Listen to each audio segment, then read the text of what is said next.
इस कार्यक्रम के पुण्यार्जक हैं श्रीमान नंद किशोर, श्रीमती शांता देवी जैन पहाड़िया, प्रमोद नीना जैन, सुनील निशा जैन पुत्र पुत्रवधू, अंकित इति जैन पौत्र पौत्रवधू, अक्षत जैन पौत्र, आद्विक जैन, आन्या जैन पड़पौत्र पड़पौत्री एवं समस्त पहाड़िया परिवार। फर्म ARL इंफ्राटेक लिमिटेड, अक्षत अपार्टमेंट्स प्राइवेट लिमिटेड, जयपुर।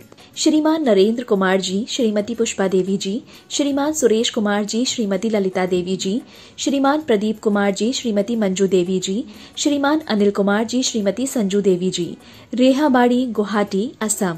माता जी श्रीमती मनोरमा जैन, श्री संतोष कुमार जैन, श्रीमती निर्मला जैन, भ्रात एवं भ्रातवधू श्री प्रदीप जैन, श्रीमती प्रीति जैन, पुत्र एवं पुत्रवधू लकी जैन, शिवानी जैन, पौत्र अनिकेत जैन, पौत्री अवनी जैन, पुत्र यश जैन, बिट्टू, पुत्री एवं दामाद पिंकी जैन, विकास जैन, दोहित्र देवांश जैन, पुत्री एवं दामाद रिंकी जैन, जय जैन, दोहित्र अरिहंत जैन, खुशी जैन, संतोष जैन, केटर्स, सागर, मध्य प्रदेश। स्वर्गीय श्रीपाल जी कटारिया की पुण्य स्मृति में धर्मपत्नी श्रीमती विजया देवी जी कटारिया, पुत्र पुत्रवधू श्री अजय कुमार कटारिया, श्रीमती माया कटारिया, श्री विजय कुमार कटारिया, श्रीमती अनीता कटारिया, श्री संजय कुमार कटारिया, श्रीमती मीनाक्षी कटारिया, पौत्र राज कटारिया, पवन कटारिया, सोम कटारिया, पौत्री आस्था कटारिया, स्वास्तिका कटारिया एवं समस्त कटारिया परिवार, जयपुर, राजस्थान।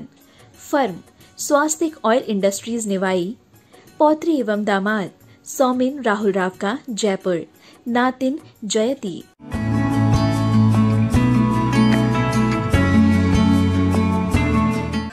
जय जिनेन्द्र नमिऊणवड्यमाणं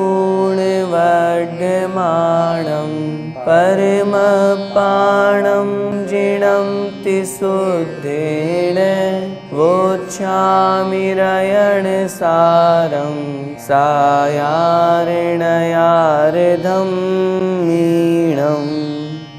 पंच परमेष्ठी भगवान की जय। द्वादशांग जिनवाणी माता की जय। आचार्य भगवंत श्री कुंद कुंद स्वामी भगवान की जय।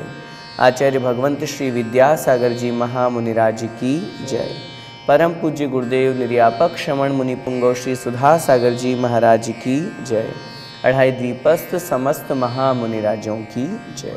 हम श्रावकों का मुख्य कर्तव्य है दान देना, और इस विषय में हम समझ रहे हैं कि दान का कैसा फल मिलता है। आचार्य भगवंत कुंद कुंद स्वामी महाराज इस रेयणसार ग्रंथ में हमें उस दान की महिमा बता रहे हैं। पिछली गाथाओं में हमने समझा दान के फल से सभी सांसारिक भोग मिलते हैं, चाहे माता पिता हमें अच्छे मिले, पुत्र कलत्र अर्थात स्त्री पति अच्छे मिले, परिवारजन अच्छे मिले, हमें धन संपत्ति वैभव वाहन जितने भी सांसारिक सुख सुविधाएं हैं ये सब हमें प्राप्त हो रहे हैं। ये पुण्य के प्रताप से ही तो प्राप्त होते हैं। और पुण्य कब आएगा? जब हम दान करेंगे। तो दान धर्म हम श्रावकों का मुख्य धर्म है, मुख्य कर्तव्य है। इसी बात को आगे बढ़ाते हुए आचार्य महाराज आज की इस कक्षा में हम पढ़ेंगे कि कैसे मुनि महाराज को दान देने से, आहार दान देने से हमें पुण्य की प्राप्ति होती है, और साथ में ही जब हम आहार दान देते हैं तो शेष बचे हुए उस भोजन को जब हम ग्रहण करते हैं तो कितना आनंद और कितना सुख मिलता है। आइए देखते हैं गाथा क्रमांक 22। जो मुनि भूतव शेषम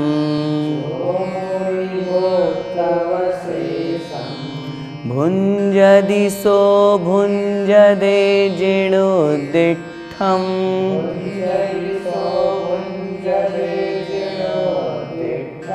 संसार सार सौखम कम सो निवाण वर सौखम। एक साथ बोलिए।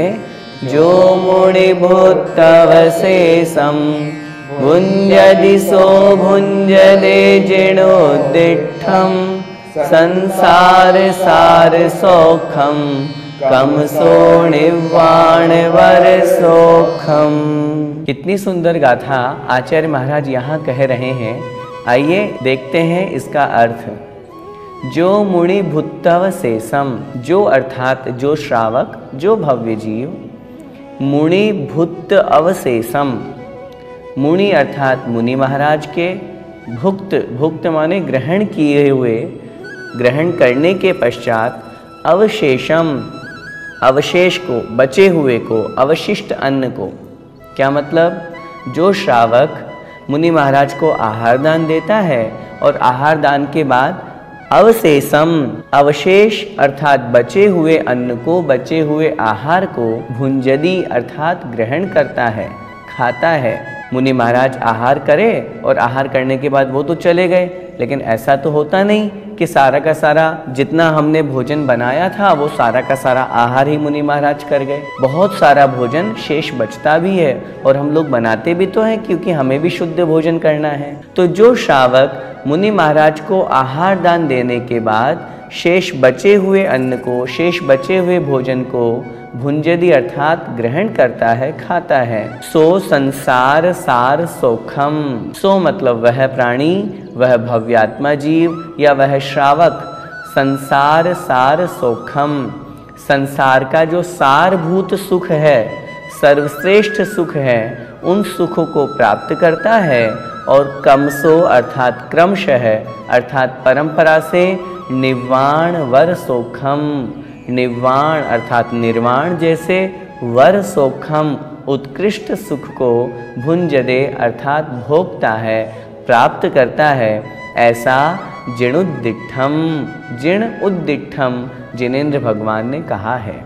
आचार्य महाराज यहाँ पर कह रहे हैं ऐसा जिनेंद्र भगवान का उपदेश है कि जो मुनि महाराज को आहार दान देने के पश्चात, आहार कराने के पश्चात जो शेष बचे हुए भोजन को ग्रहण करता है, वह निश्चित रूप से संसार के सर्वश्रेष्ठ सुखों को प्राप्त करके और क्रमशः निर्वाण महासुख को, मोक्ष महापद को प्राप्त करता है। अब हम स्वयं सोच सकते हैं कि उस आहार दान की कितनी बड़ी महिमा है और उस आहार दान के निमित्त से आचार्य महाराज उस आहार जो भोजन हमने मुनि महाराज को दिया है वो कितना पवित्र और पावन हो गया कि उस भोजन को मुनि महाराज ने ग्रहण किया और वही भोजन हम ग्रहण कर रहे हैं, तो वो आहार भी कितना धन्य, कितना पावन और पवित्र है।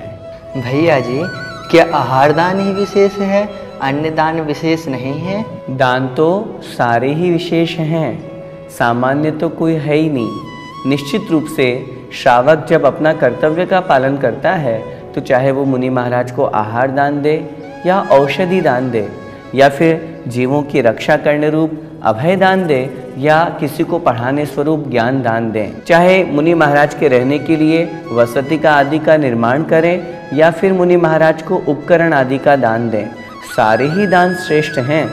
आगे आचार्य महाराज स्वयं यहाँ पर लिखेंगे कि आहार दान आदि के समय और अन्य समय में भी मुनि महाराजों की हमें किस प्रकार से वैयावृत्ति करनी चाहिए।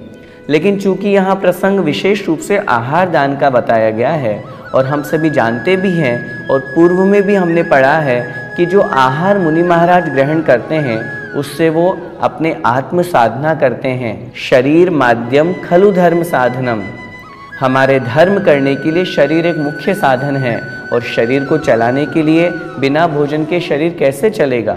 हम स्वयं जानते हैं उपवास आदि के समय शरीर शिथिल हो जाता है, इसलिए आहार के माध्यम से शरीर चलता है और उस शरीर के माध्यम से मुनि महाराज आत्मा का कल्याण करते हैं, आत्म साधना करते हैं।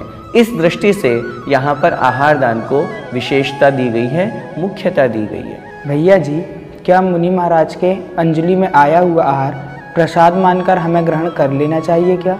आपने जो प्रश्न किया है उस पर जरा गौर करें। मुनि महाराज की अंजलि में आया हुआ भोजन या आहार जो भी है, यदि हम उसे प्रसाद मान कर के ग्रहण करेंगे या मुनि महाराज वो किसी अपने भक्त या किसी श्रावक को देते हैं तो वो ठीक नहीं है, क्योंकि वो तो फिर अंतराय हो जाएगा। यहाँ पर मुनि भुत्तव शेषम का अर्थ ये नहीं लगाना कि अंजलि में आया है और अगर हमने वो अपने भक्त को किसी पर प्रसन्न होकर के वो उसको भी दे दिया तो वो तो बहुत अलग ही हो गया, झूठन रूप में हो गया। क्योंकि मुनि महाराज अपनी अंजुलि में आए हुए भोजन को ग्रहण करते हैं, और यदि वो किसी को देते हैं तो मूलाचार आदि ग्रंथों में स्पष्ट रूप से लिखा हुआ है वो फिर मुनि महाराज के लिए अंतराय हो जाएगा। जैसे आचार्यों ने कहा है, मुनि महाराज के मुख में उन्होंने जो अंजुलि से ग्रहण किया है अगर वो कड़वा भी है, अगर वो उसे वापस बाहर निकालते हैं, वॉमिट करते हैं तो अंतराय होगा, अन्यथा उनको ग्रहण करना ही पड़ेगा। बहुत कठिन चर्या है मुनि महाराज की, इसलिए अंजुलि में आए हुए भोजन को प्रसाद मानकर ग्रहण नहीं करना। यहाँ पर चर्चा है, मुनि महाराज आहार करके गए, आज हमारा घर पवित्र हो गया, पावन हो गया, आज हमारे घर पे मुनि महाराज का चरण पड़े हैं, उनका हमें नवदा भक्ति पूर्वक आहार दान देने का सौभाग्य मिला है। ऐसे अवसर पर जो भोजन उन्होंने ग्रहण किया वो भी कितना पवित्र और पावन है। इसलिए और निश्चित रूप से हम भी जानते हैं जब चोखे का भोजन हम करते हैं तो कितना स्वादिष्ट लगता है, भले उसमें नमक मिर्ची कम हो, मसाला कम हो, फिर भी हमें बड़ा आनंद आता है और थोड़े से में बड़ा संतोष हो जाता है। तो यही तो आहार दान की पवित्रता और पुण्यता है, आहार दान का महत्व है, यही यहाँ पर समझना चाहिए। अब आगे देखिए, आहार दान देते समय और हमें किस प्रकार विवेक रखना चाहिए, किन किन बातों का ध्यान रखना चाहिए, आचार्य महाराज स्वयं बता रहे हैं। सीदुन्नवाय पीयूलम शिले सिम्मं तः परिसमं वाहिम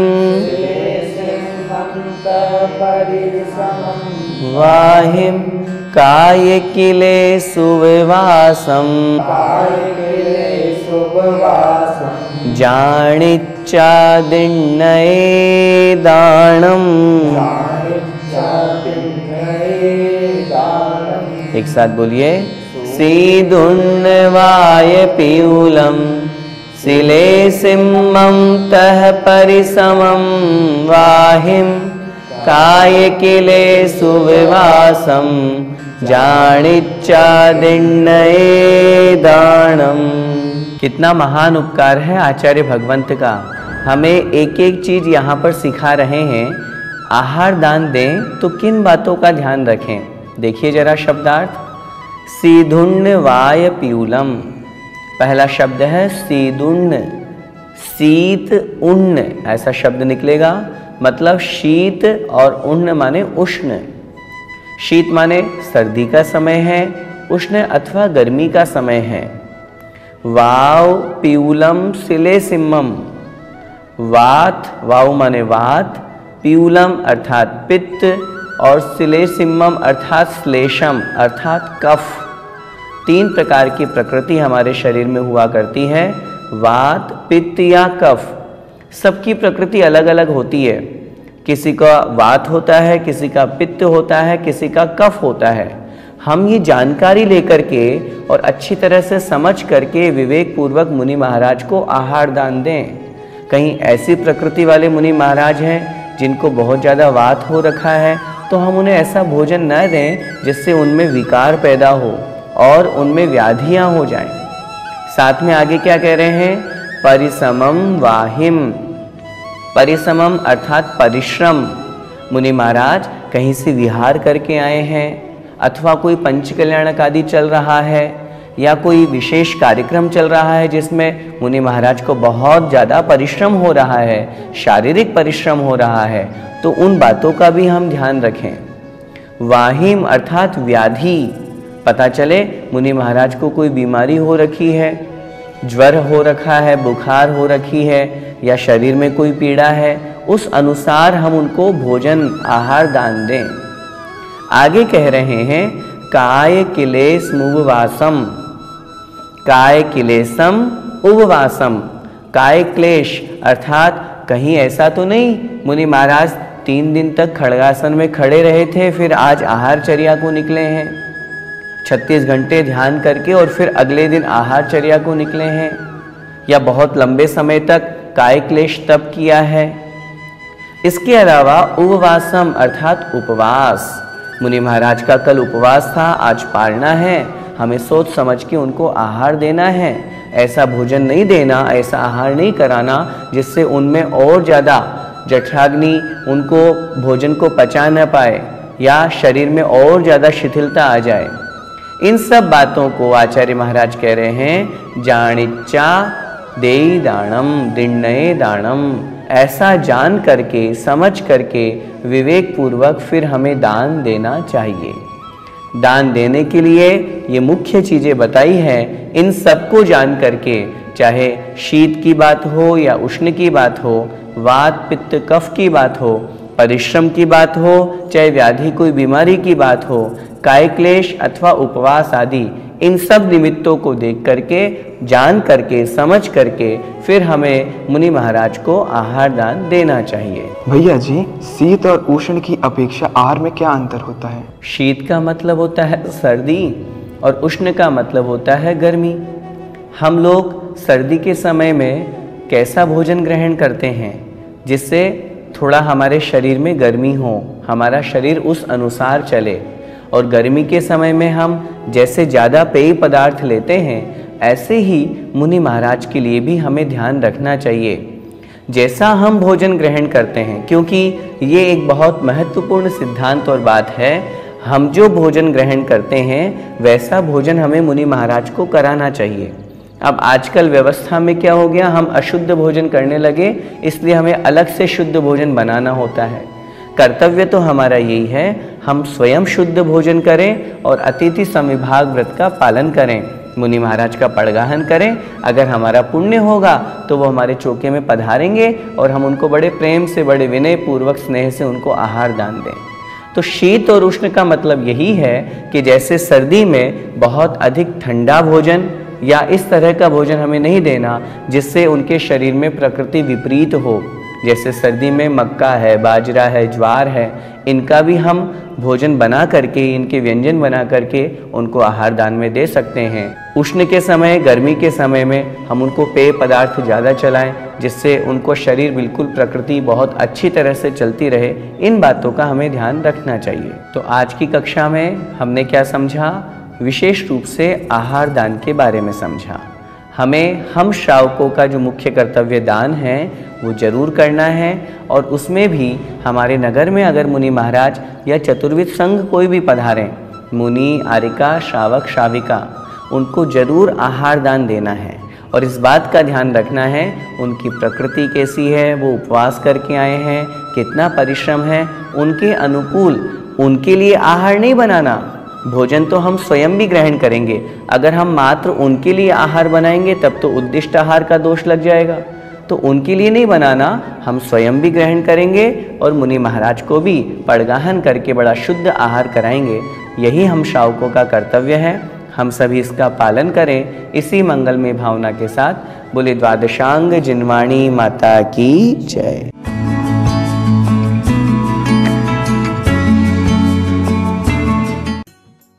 कार्यक्रम के पुण्यार्चक थे श्रीमान नंद किशोर, श्रीमती शांता देवी जैन पहाड़िया, प्रमोद, नीना जैन, सुनील, निशा जैन पुत्र पुत्रवधू, अंकित, इति जैन पौत्र पौत्रवधू, अक्षत जैन पौत्र, आद्विक जैन, आन्या जैन पड़पौत्र पड़पौत्री एवं समस्त पहाड़िया परिवार। फर्म ARL इंफ्राटेक लिमिटेड, अक्षत अपार्टमेंट्स प्राइवेट लिमिटेड, जयपुर। श्रीमान नरेंद्र कुमार जी, श्रीमती पुष्पा देवी जी, श्रीमान सुरेश कुमार जी, श्रीमती ललिता देवी जी, श्रीमान प्रदीप कुमार जी, श्रीमती मंजू देवी जी, श्रीमान अनिल कुमार जी, श्रीमती संजू देवी जी, रेहाबाड़ी, गुवाहाटी, असम। माता जी श्रीमती मनोरमा जैन, श्री संतोष कुमार जैन, श्रीमती निर्मला जैन, भ्रात एवं भ्रातवधू श्री प्रदीप जैन, श्रीमती प्रीति जैन, पुत्र एवं पुत्रवधू लकी जैन, शिवानी जैन, पौत्र अनिकेत जैन, पौत्री अवनी जैन, पुत्र यश जैन, बिट्टू, पुत्री एवं दामाद पिंकी जैन, विकास जैन, दोहित्र देवांश जैन, पुत्री एवं दामाद रिंकी जैन, जय जैन, दोहित्र अरिहंत जैन, खुशी जैन, संतोष जैन, केटर्स, सागर, मध्य प्रदेश। स्वर्गीय श्रीपाल जी कटारिया की पुण्य स्मृति में धर्मपत्नी श्रीमती विजया देवी जी कटारिया, पुत्र पुत्रवधू श्री अजय कुमार कटारिया, श्रीमती माया कटारिया, श्री विजय कुमार कटारिया, श्रीमती अनीता कटारिया, श्री संजय कुमार कटारिया, श्रीमती मीनाक्षी कटारिया, पौत्र राज कटारिया, पवन कटारिया, सोम कटारिया, पौत्री आस्था कटारिया, स्वास्तिका कटारिया एवं समस्त कटारिया परिवार, जयपुर, राजस्थान। फर्म स्वास्तिक ऑयल इंडस्ट्रीज निवाई, पौत्री एवं दामाद सौमिन राहुल राव का जयपुर, नातिन जयती।